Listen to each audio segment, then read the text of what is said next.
একটি ভাসমান হাঁসের খামার আর আমাদের প্রচেষ্টা। আমরা এখানে 70 ফিট বাই 20 ফিটের একটা কাজ। এই ড্রামটা ঘোরা, বাতাস ঢুকতেছে মনে হয়। তো আমরা 70 ফিট বাই 20 ফিট আমরা অলরেডি পানিতে ভাসায় দিছি। এখন এটা প্ল্যাটফর্ম লেভেলটা গেল, এখন শুধু উপরের দিকে আমরা কলাম, তারপরে ছাদ, চারদিকে ফেন্স এগুলা করবো আর কি। তো এটা খুবই একটা ইন্টারেস্টিং একটা প্রজেক্ট।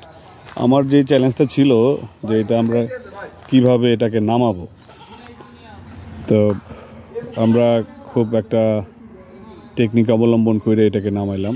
প্রথম 20 স্কোয়ার ফিটের একটা কাজ। আমরা প্রথমে এক মাথায় ড্রামগুলোকে রশি দিয়ে বেঁধে একটু পুকুরের পাড়ে নিয়ে, এবং পুকুরের পানির উচ্চতাও আমরা বাড়াইছি, পানি দিয়ে উচ্চতা বাড়ানো হয়েছে। যাই হোক,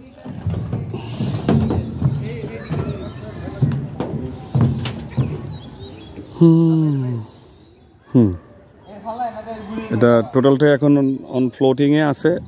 আমরা আজকে এইগুলারে জয়েন্ট দিয়ে ফেলবো এখন, ওয়েল্ডিং করে, পরস্পরের সাথে ওয়েল্ডেড হয়ে গেলে পরে আমরা কলামগুলোকে বসায় ছাদের কাজ শুরু করব, ফেন্সের কাজ শুরু করব। So quite interesting. এখন পর্যন্ত যেভাবে প্ল্যান করা হয়েছিল ওইভাবেই কাজগুলো হচ্ছে, কোনো ধরনের টেকনিক্যাল ইস্যু তৈরি হয় নাই, এবং আমাদের হেভি কোনো মেশিনারি সাপোর্ট লাগে নাই। আমরা 3-4 জন মানুষই এই কাজটা করতে পারছি আর কি। ওরা 3 জন, আমরা 5 জন মানুষ আমরা করছি। তো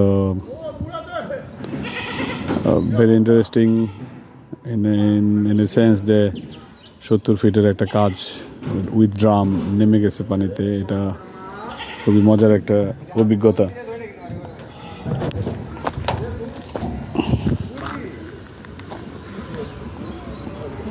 এখানে আমাদের 1000 হাঁসের জন্য এটা করা, এই ফ্যাসিলিটি।